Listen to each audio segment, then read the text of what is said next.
Picture a morning so clear and blue it looks like a painting. Across the eastern United States, people were doing the ordinary things that fill a Tuesday. Parents were dropping children at school, coffee was being poured into travel mugs, and offices were just beginning to hum with the energy of a new workday. It was September 11, 2001, a date that would soon be etched into the memory of the entire world.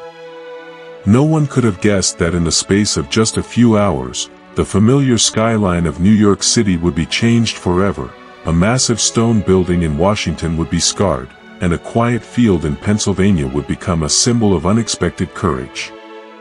This is not just a story of politics or warfare. It is a deeply human story of shock, of grief, of an unbreakable spirit, and of a world that woke up to a new kind of fear. We are going to walk through that day and the 20 years of conflict that followed, step by step, trying to understand what happened and how it reshaped the world we all live in now. This is the story of 9/11 and the War on Terror. The morning of Tuesday, September 11, 2001, began with a nearly perfect stretch of weather on the American East Coast.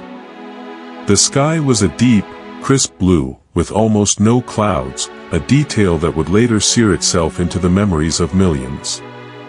At the three big airports in the Boston and Washington areas, for transcontinental flights were being prepared for departure to California. The planes were full of fuel, loaded for the long journey across the country. The passengers on board were a cross-section of normal life.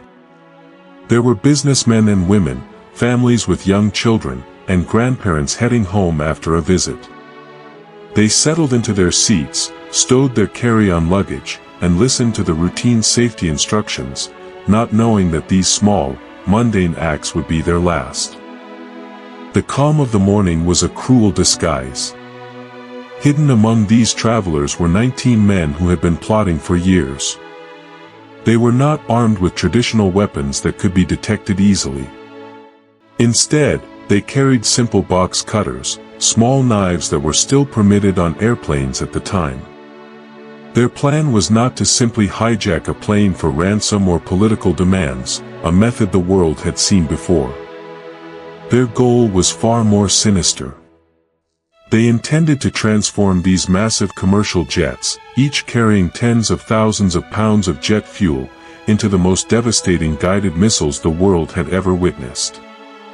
As the planes pushed back from their gates in Boston and Washington, the timeline of a global tragedy began ticking, hidden from the view of air traffic controllers who saw only normal dots on a radar screen, moving just as they should. High above the city, American Airlines Flight 11 was in trouble. The hijackers had taken control and turned the plane sharply south, heading directly for the heart of New York City. In the North Tower of the World Trade Center, people were just getting their workdays started. The building was so tall that on a clear day, you could see the curve of the earth from the observation deck. At exactly 8:46 in the morning, the sound of a roaring jet engine became terrifyingly loud on the streets below, and then, the impossible happened. The plane, a Boeing 767, sliced directly into the north face of the tower, carving a burning gash between the 93rd and 99th floors. For a split second, the city froze. From the outside, the impact looked like a special effect from a movie, a bright orange fireball erupting against the pristine blue sky. But for everyone inside above the crash zone, it was an immediate death sentence, with stairwells completely destroyed by the impact. Below, thousands of people faced a terrifying confusion. The building swayed violently, some were thrown from their chairs, and the air immediately filled with the acrid smell of burning jet fuel. Smoke, thick and black, began to pour from the wound in the skyscraper and rise high into the air. At this moment, television networks broke into their regular programming.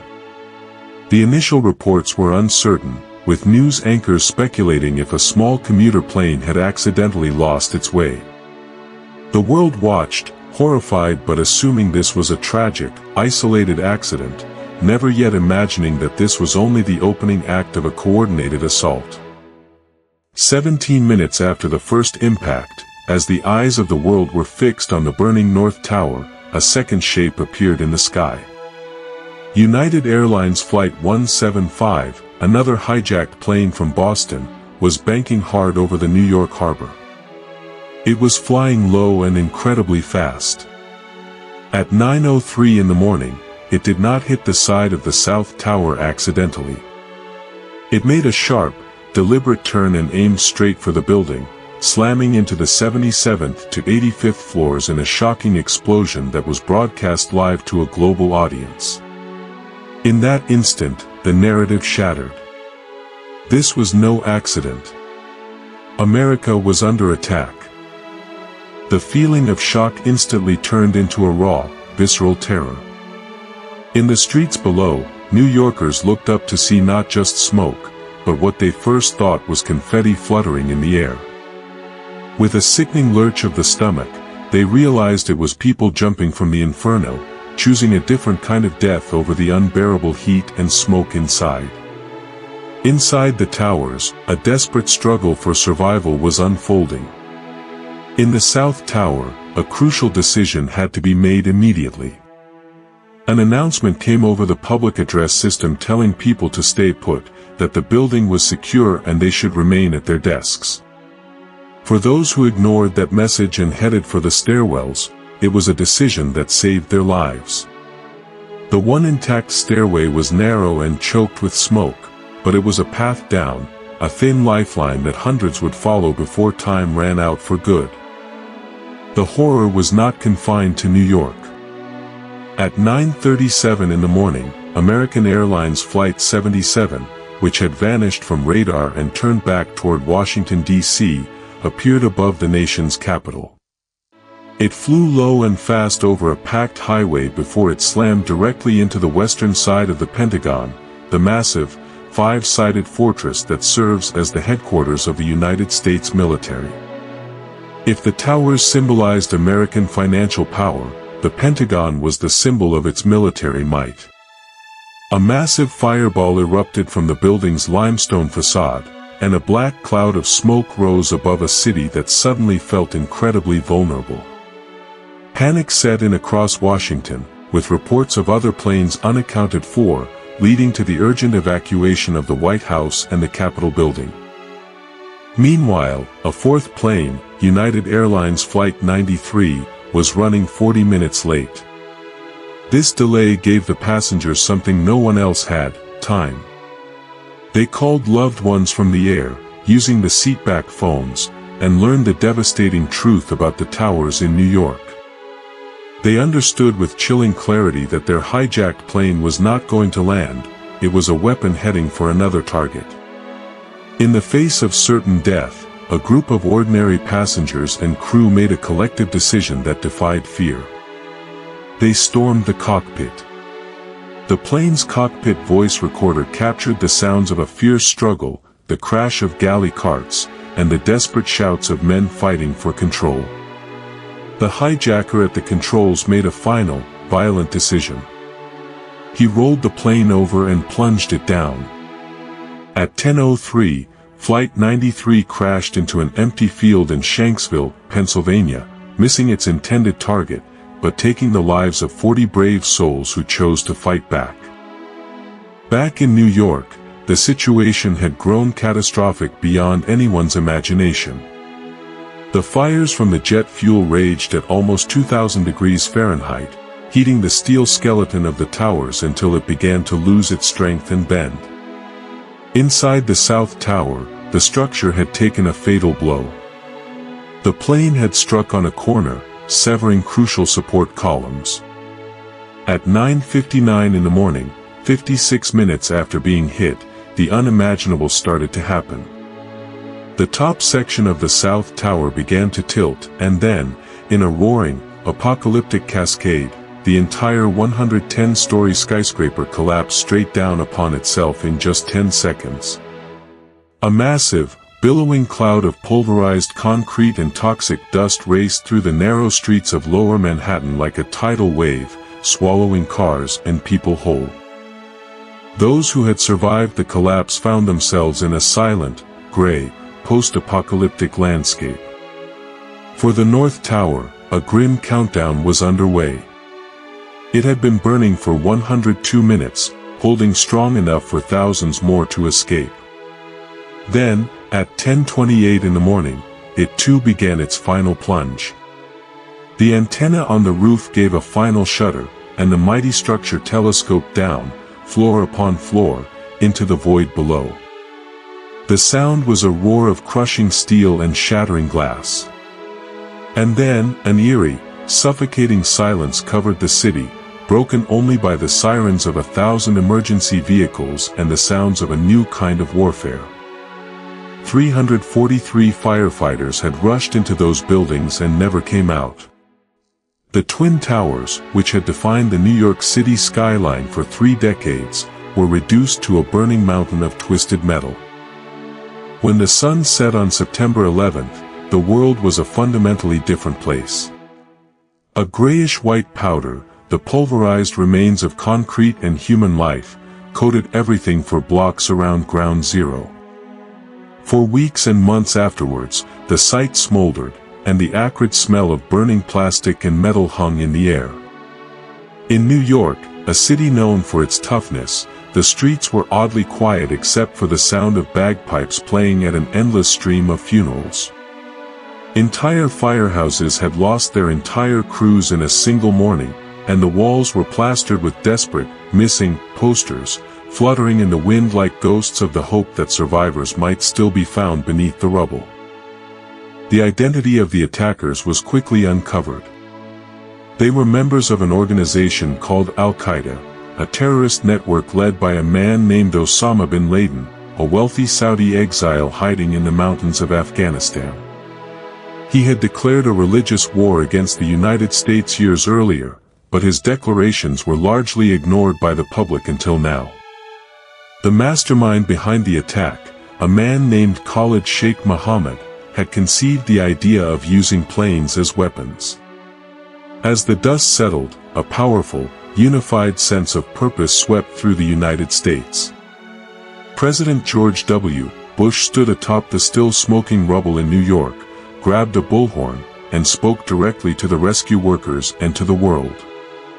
When he declared that those who knocked the buildings down would hear from all of America soon, the crowd erupted in chants of strength. The country had found its mission, and it was aimed at Afghanistan. Less than a month after the attacks, the United States, supported by British forces, launched a bombing campaign over Afghanistan. The goal was clear and had widespread global support. The Taliban, a harsh and strict regime that controlled most of the country, was sheltering Osama bin Laden and his Al-Qaeda training camps. They were given an ultimatum: hand over the terrorists, or face the consequences. When they refused, the sky over Afghanistan lit up with precision-guided bombs and cruise missiles. The war began not with a massive army marching in, but with small teams of special forces soldiers on horseback, working with anti-Taliban Afghan militias known as the Northern Alliance. The combination of American air power and local ground fighters was devastatingly effective against a primitive Taliban military. In just a matter of weeks, the capital city of Kabul fell without a major street battle. The Taliban rulers simply melted away into the mountains and across the border into Pakistan. It felt like a stunning, lightning-fast victory. Al-Qaeda's leadership, however, was cornered in a massive mountain fortress complex on the eastern border known as Tora Bora. In a fierce December battle, American bombers pounded the caves, while Afghan militias fought up the rocky slopes. But in the chaos, the ultimate prize, Osama bin Laden, slipped through the net and vanished across the mountainous border into Pakistan. It was a missed opportunity that would haunt the conflict for the next 10 years. Even with the leadership gone, the mission shifted from a simple revenge strike to an attempt to build a new, stable Afghanistan that would never again harbor terrorists. In the months following the swift takedown of the Taliban, a much larger and more controversial idea began to take shape within the highest levels of the United States government. President George W. Bush articulated a new foreign policy that would become known as the Bush Doctrine. It was a radical shift from the past, centered around the concept of preemptive war. Instead of waiting for another attack to happen, the United States claimed the right to strike first against any nation or group that posed a potential threat, especially those seeking weapons of mass destruction. The world's attention began to pivot away from the manhunt in Afghanistan and toward a familiar enemy, Iraq and its dictator, Saddam Hussein. The argument was built on a growing sense of fear. Intelligence agencies, particularly in the United States and Britain, presented information suggesting that Saddam Hussein was actively hiding stockpiles of chemical and biological weapons. There were whispers and eventually public claims of a connection between Saddam's secular Iraqi regime and the religious extremists of al-Qaeda, a link that would later prove to be fabricated. Despite massive global protests, where millions of people marched in the streets of cities around the world, and despite the United Nations refusing to authorize the use of force, the gears of war could not be stopped. A coalition of the willing, led overwhelmingly by American and British forces, assembled on Iraq's borders. In March of 2003, the ultimatum for Saddam to leave Iraq expired, and the night sky over Baghdad erupted with a bombing campaign known as Shock and Awe, a display of firepower meant to shatter the enemy's will to fight. The initial invasion of Iraq was a display of overwhelming military might. American tanks raced across the desert and rolled into the heart of Baghdad within 3 weeks. The world watched as a massive statue of Saddam Hussein was pulled down in a city square, symbolizing the fall of a dictator. President Bush declared the end of major combat operations, a banner proclaiming "Mission Accomplished" flying behind him on an aircraft carrier. But the mission was far from accomplished. The toppling of the state unleashed chaos. Looting erupted, the Iraqi army was abruptly disbanded, creating thousands of armed and angry unemployed men, and a vicious, complicated insurgency began to boil up. What was supposed to be a quick liberation turned into a bloody and prolonged nightmare. Improvised explosive devices, or IEDs, buried under roads, became the signature weapon of the war, ripping apart armored vehicles and the young soldiers inside them. The country descended into a brutal sectarian civil war between the Shia and Sunni Muslim populations, with suicide bombings in crowded markets becoming a daily horror. Meanwhile, back in Afghanistan, the Taliban had used the American focus on Iraq as a chance to regroup, rearm, and return. The hunt for Osama bin Laden continued in the shadows. For nearly a decade, he was a ghost. Then, finally, in May 2011, under a new president, Barack Obama, a team of Navy SEALs flew into the Pakistani city of Abbottabad and raided a mysterious, walled compound.